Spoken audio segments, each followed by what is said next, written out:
live in a time now where we understand that we have choices around how we age. We don't have guarantees, but we do have clear evidence that certain choices have the power to make a huge impact on our health, mobility, our appearance, and our happiness. And what's become really clear to me as a journalist exploring how to age well is that all the noise we hear around expensive interventions are, in a lot of cases, distractions from the proven, inexpensive tools for strengthening our skin, body, and minds as we age. I'm Clare Johnston. I share content around how to look and feel good for longer on YouTube, podcast and social platforms, and on my website honest.scot. And today I'm going to do a quick run through of the most powerful and evidence things we can do to protect our health and mobility as I see them, as well as look our best and feel positive about getting older. So let's start with skin, because it's often where we first notice the signs of aging and also where we're bombarded with the most expensive solutions. Now, I'm not a person who in general spends a lot on myself. I don't buy new clothes very often or things like expensive cars, accessories, any of that. But I have been called out by some viewers for spending a little more on my skincare routine. And I understand that because there's so many less expensive and effective options. One of the reasons I tend to splurge a little more in this area is that I'm interested in skincare innovation. I see that as part of my job, really, and often the newer, more innovative products cost more because of the R&D behind them. I also like to use facial oils, and the higher quality ones do tend to be a little bit pricier. But do I think we have to splurge on expensive products to make a significant, noticeable difference to skin? No, I don't. I believe they help in subtle ways, and I enjoy the feel and how my skin responds, but the truth is only a few key consistent aspects of a skincare routine truly impact our skin's quality as we age. And it boils down to protecting and supporting your skin's natural barrier. This means avoiding harsh drying products, starting with a gentle cleanser. I use an inexpensive oil-based balm at night to cleanse without stripping my skin. I've filmed an episode on that, link below, and in the mornings, a simple rinse with water in the shower is often enough. Secondly, as our skin ages, we should be making sure we tackle any dry areas or irritated areas of skin head to toe, because scientists are discovering that repairing age and sun-damaged skin with simple moisturizing creams can lower inflammation levels in the skin and our overall levels of inflammation in the body as well. So look for moisturizers containing ceramides and free fatty acids like stearic, linoleic, and oleic acids. These mimic your skin's natural lipid layer and are vital for barrier repair. Now, I've covered this in more detail and linked to some highly rated budget-friendly options in the description again. Nice to haves in your routine include a retinoid if your skin can tolerate them, because they are really the most evidenced way of reducing and preventing fine lines. And also an antioxidant serum in the morning like vitamin C for an added layer of protection against UV-induced damage caused by free radicals. And the ultimate protection against UV-induced sun damage is of course sunscreen, ideally broad spectrum SPF 30 or higher. I use mineral sunscreen, which reflects UV light away from skin, and they can be bought inexpensively. And I've curated a budget-friendly skincare collection, link below, which includes my tried and tested lower cost favorites for SPF, retinoids, and antioxidant serums. So while I use some higher cost anti-aging tools like red light and microcurrent, it's important to understand that a lot of their benefits come from energizing skin cells and stimulating circulation. I believe you can still see benefits on a budget through things like exercise, where you get blood flowing to the skin, or simple facial massage. And I've linked an article where I've written more about that below. You'll see I'm just keeping things ticking along here and presenting more of a potted guide on this today, but there's going to be lots in the description to back up some of the points that I'm making here. So how about makeup? Well, pretty much everything I use is bought from the supermarket, or what some of you might call drugstore cosmetics, basically. I can't see any major difference between them and the way more expensive versions, except maybe on lipsticks, but I have a way around that. I don't see a big difference between them and the higher end versions on my own skin anyway. So I use things like Maybelline, Revlon and Max Factor in the main. The specific products and shades are linked below, but now that I have more definition around my cheekbones in my 50s, I feel like my face can carry colour more, and I really enjoy that. So these days I'll wear brighter lipsticks for nights out, always blusher, and then with my hooded eyelids I just use a cream eye pencil to brighten my lower eyelids. I add a touch of mascara, I wear Max Factor foundation, and I run a little streak of lighter colour concealer down my nose to slim it, and I'm pretty much done with that. And an inexpensive way to really accentuate the lips is just to use a lip pencil. We don't really need filler. I have a few lip pencils from Maybelline. They've got a great range of colours, and I literally draw my lips in so they look nice and plump. And then you can use something like Vaseline or a favourite lip balm to add a bit of gloss on top. Really inexpensive and exactly the same result as a pricey lipstick, in my opinion. The other week, a viewer said that she was feeling really down about the way she was aging and how her skin looked. And I think that the tips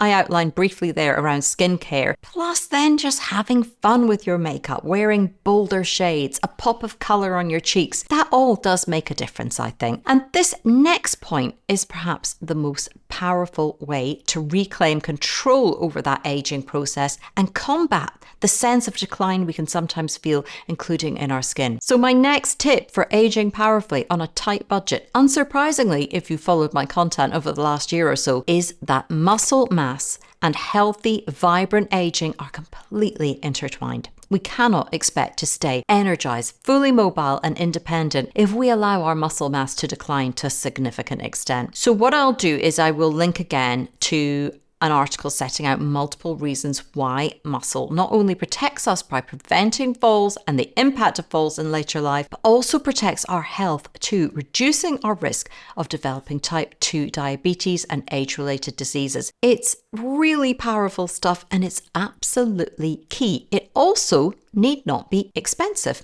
So daily walking, including incline walking to support your core, body squats, lunges, pull-ups, push-ups on the floor or against the wall, these are all free and will make an impact at any age. And if you can and want to take it further by joining a gym or working out with a barbell at home like I do with my parents, that will allow you to continually build muscle through increasing load gradually.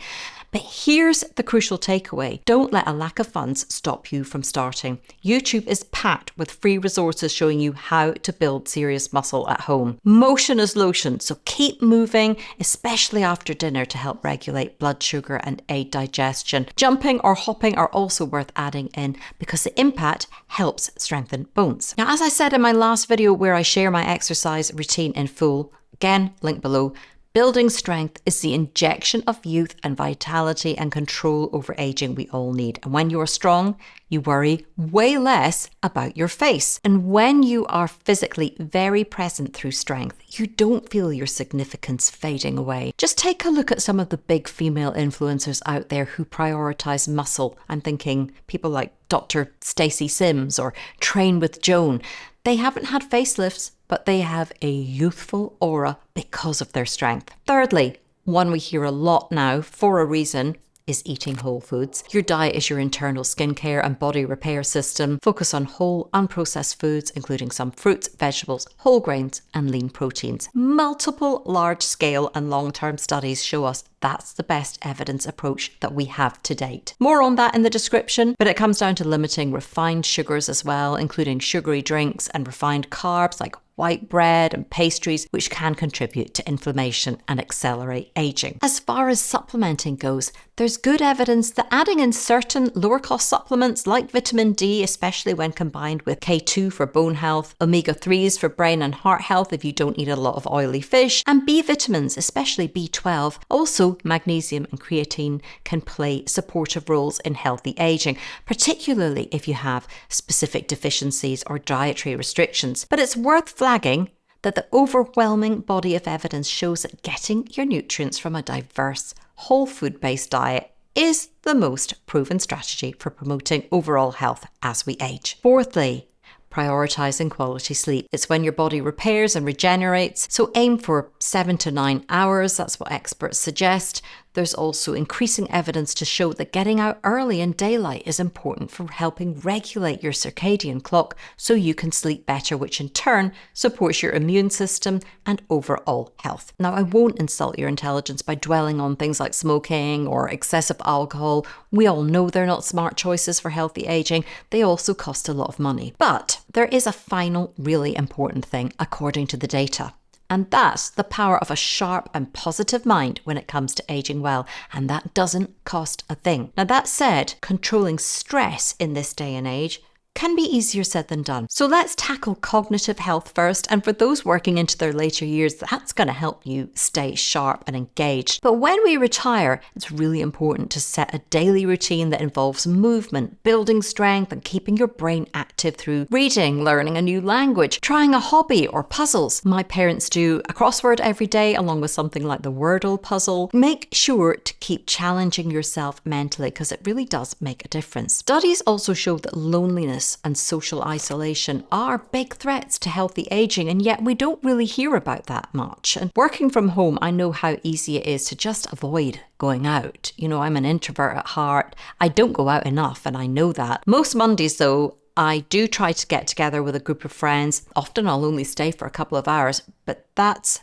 a hugely important thing for me to keep doing that. And I know how much I benefit from going. So making time to see friends and family, volunteering, joining a club, human connection is really powerful medicine, and I need to take more of that medicine. We know also that stress wreaks havoc with our health. Another thing that affects me a lot, sitting working alone most of the time in front of my laptop, reading judgments about my work, and I've had to really look at the impact of that unspoken digestion and internalizing of stress that a lot of us experience with desk working, dealing with hassling emails and complaints. So I find things like walking and moving is a great way to disrupt it and put some distance between yourself and the problem. I'm a naturally anxious person and a shallow breather as well, and it is so important to stop and take focused, deep breaths at regular intervals during the day. And I do it before I go to sleep too. And if I wake in the night, that's the thing that gets me back to sleep. It's just slowing that breathing and breathing from the diaphragm as well. Another aspect there is understanding too that we have a choice over how we react to challenging situations. We either stress and fight them, chewing on the negativity, or we roll with it. We try and go with the flow of life and believe things are happening for us, not to us, and choosing to believe that our needs are met. Sticking to that perspective, no matter the current situation, does help me avoid getting overly stressed about things like money. I just focus on working hard, serving my audience, doing my best job, and the shift in mindset, having a little bit more faith, does help me stay calmer and more hopeful. Finally, having a positive attitude to aging, an expectation of aging well, and that you are going to continue to enjoy life as you age can profoundly impact your overall health and well-being,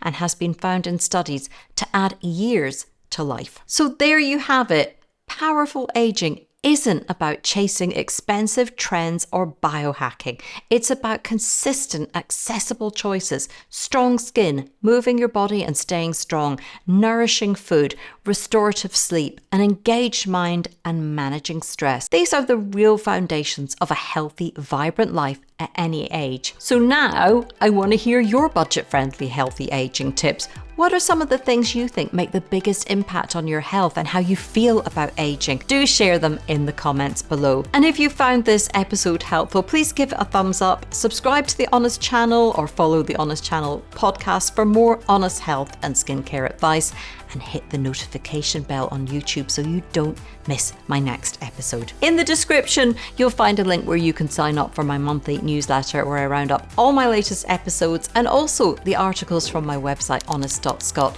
so you don't miss out on the latest interviews and insights around how to age well. But for now, thank you so much for being here today.